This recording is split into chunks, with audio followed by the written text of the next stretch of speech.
£26,000 puts you in the top 50% of UK earners. £60,000 puts you in the top 10%. I think those statistics are crazy. And on this week's show, we're going to be talking about how you can put yourself in the top 10% of UK earners using 2 side hustles.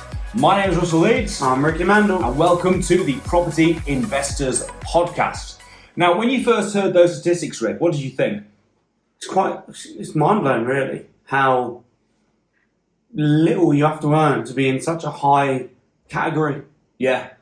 Like, when you think of the top 50%, was it top 50, you say? Top 50%, £26,000. Now, just to clarify where I got these figures from, so this is from the Office of National Statistics, ONS, and it is always a little bit, it's the government's most up-to-date figures, but it is probably a couple of years old, so it might be, say, 10% more, but it's going to be there or thereabouts. Also, just to clarify as well, £26,000 isn't the average salary. So a lot of people are like, oh, the average salary is 35, which it is. The average salary is 35.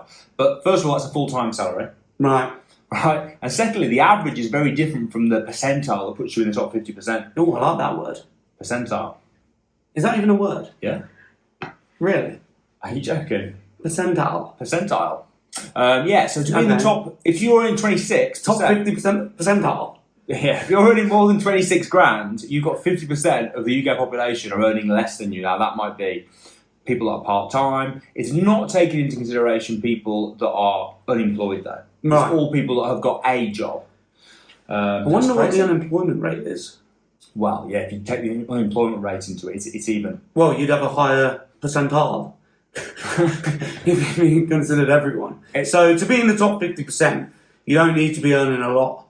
No, not to be in the top 50. To be in the top 10%, I think £60,000 is it's a good salary. Yeah. But it's not crazy. You'd think, wouldn't you, if it was, I'm in the top 10% of earners in the UK, you'd assume that they were going to be rich. Yeah. You wouldn't assume they're earning 60 grand. Yeah.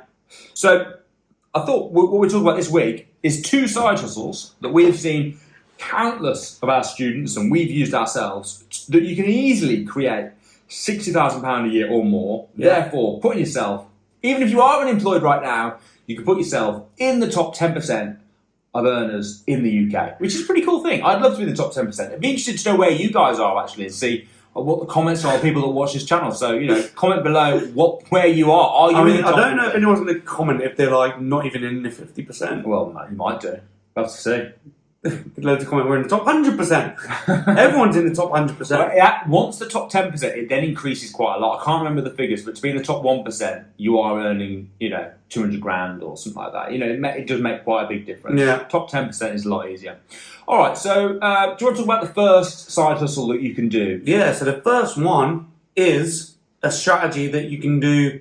There's no startup costs. It's a low barrier entry, and that is deal sourcing.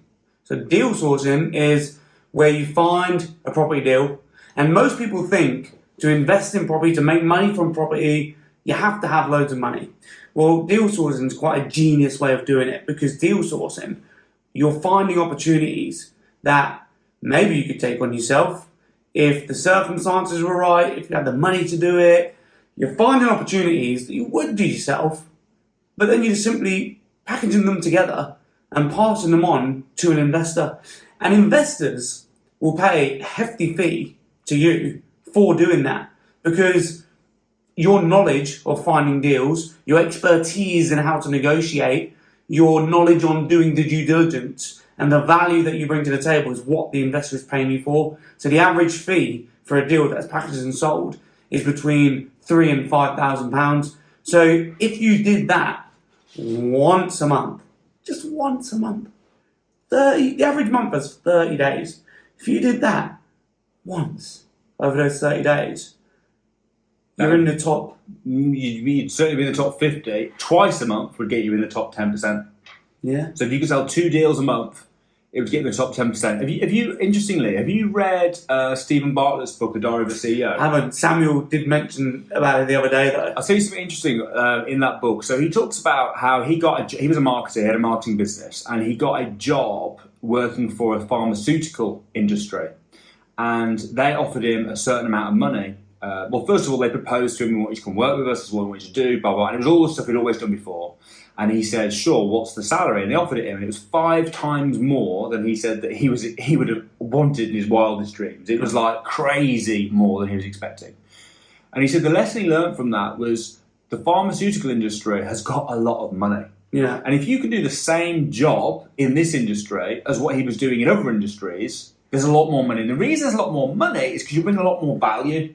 So you might have the skill of being able to be a good marketer, but if you're marketing products that are £1, or £10, whatever it is, if you're marketing a product that's £10, it doesn't matter how good you are as a marketer, there's only so much value in that because the thing that you're selling is only £10. Yeah. But if the thing that you're selling is £100,000, £200,000, like a property, suddenly the value goes up. So when you're a deal seller, what's your actual job? What are you actually doing? Well, you're finding good potential deals, you're packaging them together and you're selling it. That's what you're doing. Now, in some ways, it's the same as the person that does garage sales. They go on Facebook Marketplace, they find a good product, they package it up and they sell it. But theirs is such a low value product that the money that what you get paid, because you're selling low value stuff, is low. If you can use those same skills, whether it be sales, finding a good deal, whatever it is, and you can transition it into property, suddenly you're in a marketplace where the same skills are valued much more highly because there's much more money in it. Yeah. And that's why when you look at the Sunday Times Rich list, the vast majority of them are making their money in real estate.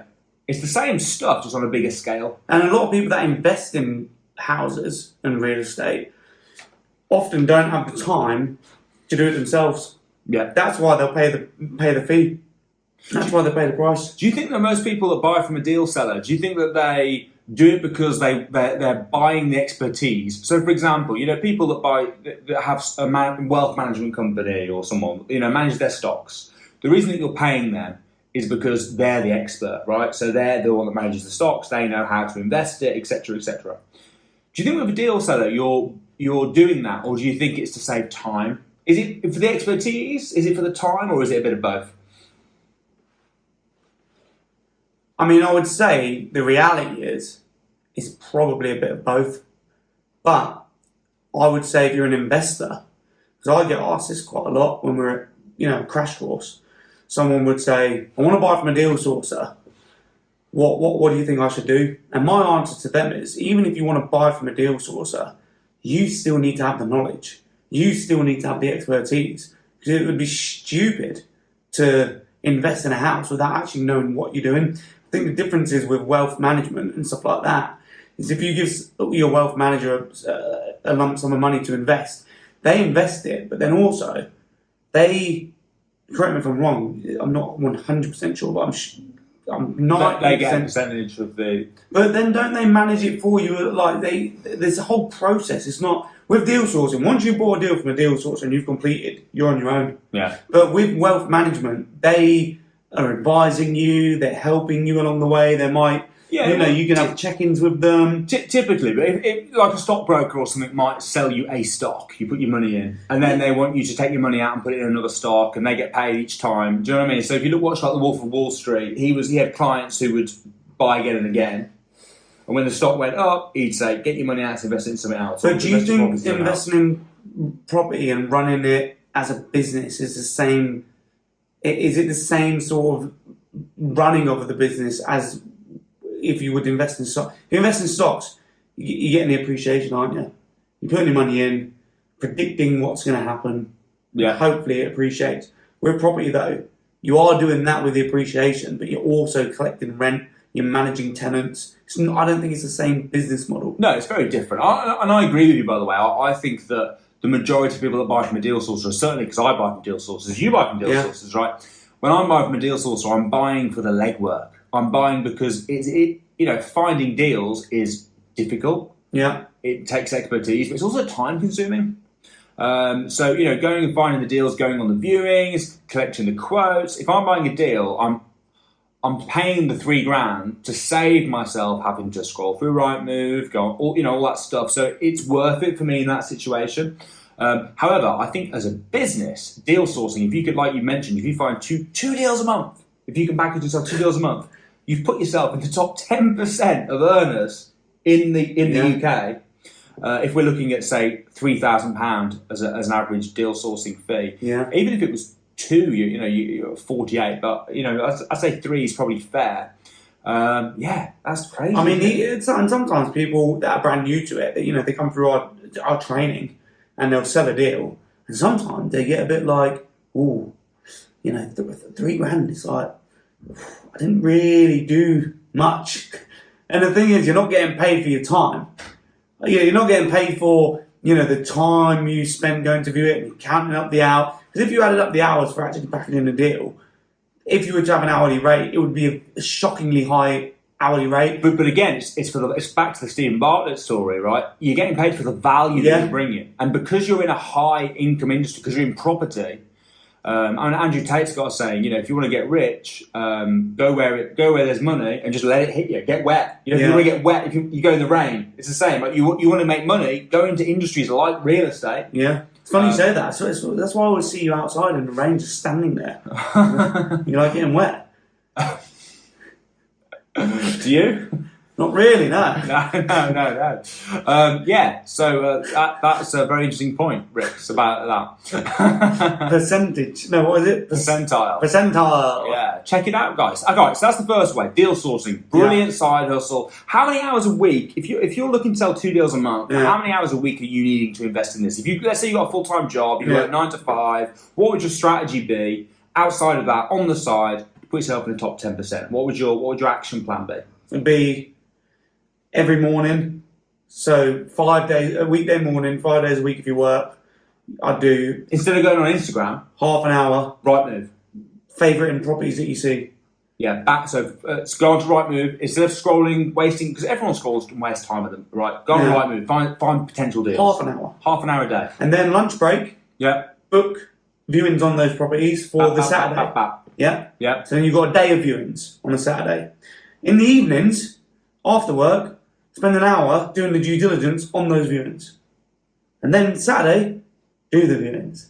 And then the Saturday night or the Sunday morning, I'd say like once or twice a month as well. While you're doing this, same time, once or twice a month, you're going to a networking event. Yeah, go building your investor list. And then it's just a case of packaging the deal together and selling it. Yeah. And packaging it, selling the deal, 5 minutes when you've got investors. The legwork comes at the start of the business. The legwork comes with building your investors list. But once you've got investors that are ready to go, which, I mean, geez, we've helped thousands of people do this. Thousands of people build investors list. Thousands. You don't even know. Do you know what? You don't even have to have an investors list. You can partner with someone that has got an investors list. Give the deal to them. Split the fee 50-50. You could do this. We have people that do it around a full-time job. And if you want to leave work, this is the fastest way to do it in property. Yeah. Quick. When you watch Samuel's Financial Freedom Challenges, the very first thing he does is deal sourcing. If you hopefully you've seen it. If you haven't seen it, go and check him out. Very first thing he does is not buy a house. He doesn't get a rent-to-rent first. He doesn't look for lease options first. The very first thing he does is package and sell a deal. Why? Because it's a quick way to make money. Then what he does is he then goes on to another strategy, which we'll probably speak about in a moment. All right, well, quickly then, pros and cons to deal selling. Biggest con, I would say, when you think about property, you have to think about passive income. It's not passive at all. No, it's active. It's totally active. You've got to find the investors. You've got to find the deals. It's not passive, but it is massive. Yeah. You can make a lot of money very quick, but it is a business. And like any business, it comes with its own challenges. But it's a brilliant side hustle you can definitely do in your part-time. Right, next up, you were touching on this in a moment, another brilliant side hustle. What about the pro? The pro side's massive. Oh, right, sorry. It's a business, right? Yeah. I mean, there are other pros as well. Well, we'll list them. It's massive. Yeah. No money down. Yeah. Low barrier entry. It's the same as no money down, isn't it? It's different, but similar. It's quick. We'll count it. You got 3 there. It's massive. It's quick. Next strategy. The next strategy, another brilliant strategy, is rent to rent. And this is massive and quick as well. This is massive and quick, and can be, depending on how you manage it, can be passive as well. Can be. So rent to rent, what is rent to rent? Well, very quickly, rent to rent is where you take control of someone else's property. So someone owns a property, you take control of it, you pay them a fixed rate for that, but then you rent it out for a higher value than what you're renting it off them for, and therefore anything that you make in between is profit. I've seen people do this in many ways. We've obviously done it in many ways. You can rent it as service accommodation, put it on Airbnb, booking.com. You can rent it as a house of multiple occupation, HMO, where you're renting it room by room, or you can do it as social housing, and you can rent it to the council. If you do it as social housing, it really is completely passive as well. Yeah, it is. Rent to rent, by the way, is the second strategy that Sam uses on the Financial Freedom Challenge. Now, that's not to say you don't have to start with deal sourcing. You may want to start with rent to rent. It depends what your goals are, I guess, and what you want to achieve. I'd say rent to rent is less of a business. It's you're acting more like a property investor, right? But how can something be less of a business? Well, isn't a business a business? It is. But for example, if you're doing deal selling, right, it's very much a normal. It's not like a property business. A property business is where you're like buying an asset, renting it out, right, creating like a passive income. I'd say rent to rent is more similar. Trading. To that. Yeah, rent to rent is more similar to that. Deal selling is more like a normal everyday business where you got products. You're not buying the property. You're not making rent. You just got a product. Happens that your product's information, right? And then you're just selling it. So you're having to create the product, and then you're selling the product. Yeah. I would say rent to rent is more like a normal property business than a normal. I guess it's more of a traditional way of making money through property from rents, I guess. And that's why rent to rent has got the option to be passive, pretty much, depending on how you manage it. Yeah. Out of the three, HMO, service accommodation, and social housing. Do you have a preference that you've used successfully the most, or? Well, service accommodation is what I've done the most. Is that through preference? No, it's just because the deals that we found it just suited service accommodation more. I don't think. My opinion is I don't think. You could correct me if I'm wrong, but because you might have a different view. But I don't think you should have a preference. I think it's just they're tools and strategies that you can use. Depending on the properties that you're looking at. When we book viewings and look online with, build relationships with landlords, you don't know what opportunity could come your way. And I think if you have a bit of a preference, if you're like, oh yeah, I prefer this, you might leave money on the table from not being open to other opportunities. So I've done more of service accommodation. That's kind of been the foundations of what we've been building. But, that's not to say it's my favourite. It's just the one that I've done the most of. No, I agree with you. I agree. I like your analogy about tool. It's like, what's your favourite tool in your toolkit? Is it your hammer? Is it your screwdriver? It depends on the job, doesn't it? Exactly. And in the same way, it depends on the property that you've got agreed. It might be that you look at it and go, that would work really well. Yeah, your builder wouldn't come to your house and be like, right, the wall needs painting. But I prefer, hanging pictures up with a nail. With a hammer, so I'm not going to paint the wall. Yeah, you don't have a favourite. It's like, do you know? Is that a really bad analogy? No, I know what you mean. So, do you know when kids will say to you like my kids say to me, "Oh, what's your favourite colour?" Yeah, and it depends, right? Yeah, it depends on the context. Like, it might say red. Would you want to paint all the walls red? Yeah. No. My favourite colour is gold. All right. Well, how many gold shoes you got? Yeah. Well, none. Yeah, it depends on the context. It depends on the context. And in the same way, what's your favourite strategy? It depends, right? It depends on the property. It depends on what's going to work best. Ultimately, it depends on how you can have the most value and make the most money. Exactly. That's what you need to become valuable to the marketplace and be able to solve problems. And the problems you'll be solving are when landlords, can't sell their house, or they can't rent it out, or they've got negative equity, or they want to rent it but they're worried about tenants not paying or void periods. Well, these are all problems that you come in and solve with a strategy. And if you're focused on just one strategy and nothing else, you're leaving opportunities on the table. Now, I'm not saying you shouldn't have a focus. I think you should have a focus, but and be open to everything. Yeah, have a focus, of course. If you want to be a deal sourcer, focus on deal sourcing, but have to know about rent to rent, as a deal source, especially because what deals are you going to be selling? Well, rent to rent, HMO, service accommodation. If you don't know about them, you'll never be able to sell any deals. Well, we did a survey amongst our students that have got rent to rents, and asked them how much profit, on average, they were making per rent-to-rent. Do you know, have I told you the results of this? You haven't. Okay, I'm interested, yeah. All right. Oh, wait, let me hazard a guess. Oh, you hazard a guess. Okay. This is to the nearest £10. To the nearest £10. I'm going to say, trying to think, the students that we've got that I've spoken to. I mean, I've seen a lot on Winners on a Wednesday. The thing is, oh no, I'm not going to say anything. You go. Okay, you go. I'm going to say, to the nearest £10. To the nearest £10.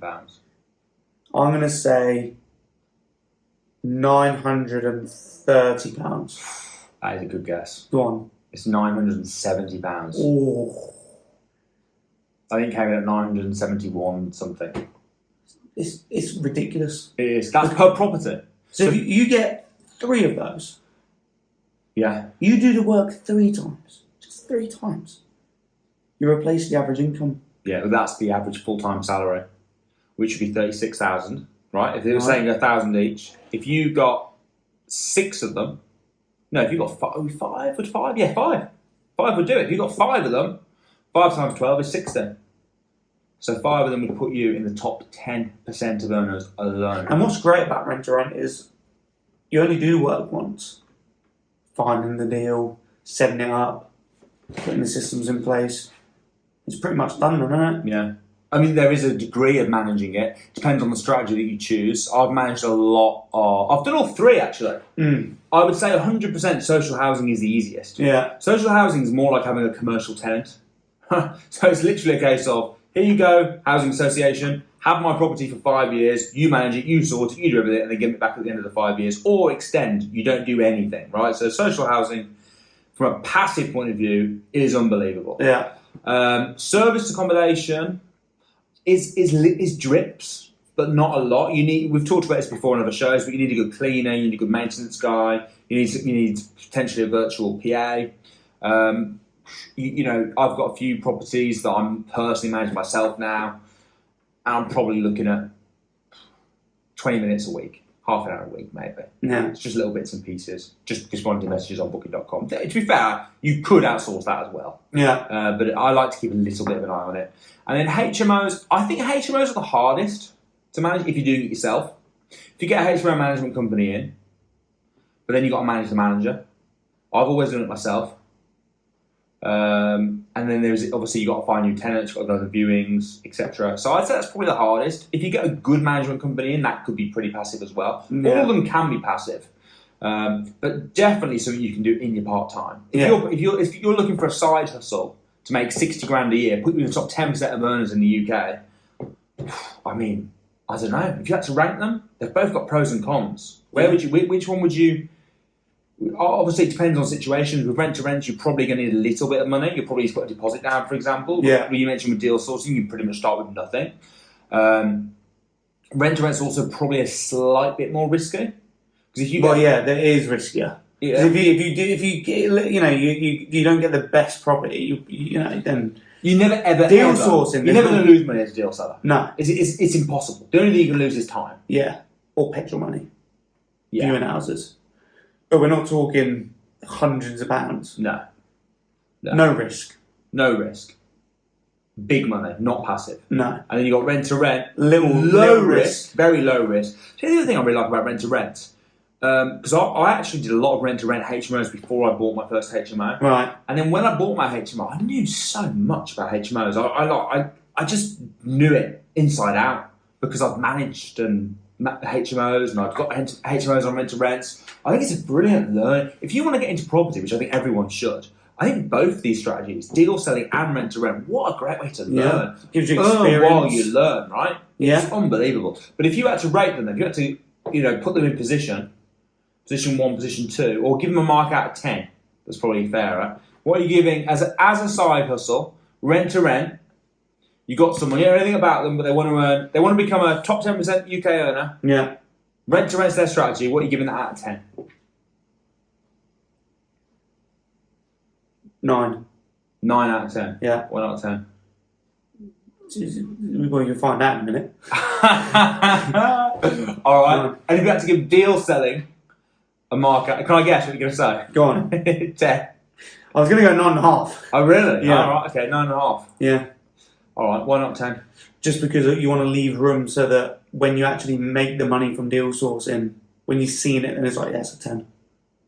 All right, so you leave. So you're almost under-promising to yourself and over-delivering. But you've seen it and delivered it. Well, I'll give it a 10 for myself. Give it a 10 for yourself, 9.5 for everyone else. Yeah. And where would you rank if you said, what are the other sort of top strategies for side hustles? You know, things like lease options. But outside of what are stuff that most people recommend? Like Gary Vee recommends garage sales. Where are you gonna put that? we give that. If you want to make a bit of pocket money. I don't know. I'm not going to interesting. If you had a son, and your son was 18 years old, and your son came to you and said, "Dad, I hear what you said about rent to rents, 9 out of 10. I hear what you said about deal saying 9.5 out of 10. But I saw Gary Vee talking about garage sales, and I'm going to go down the garage sale route. What would you think?"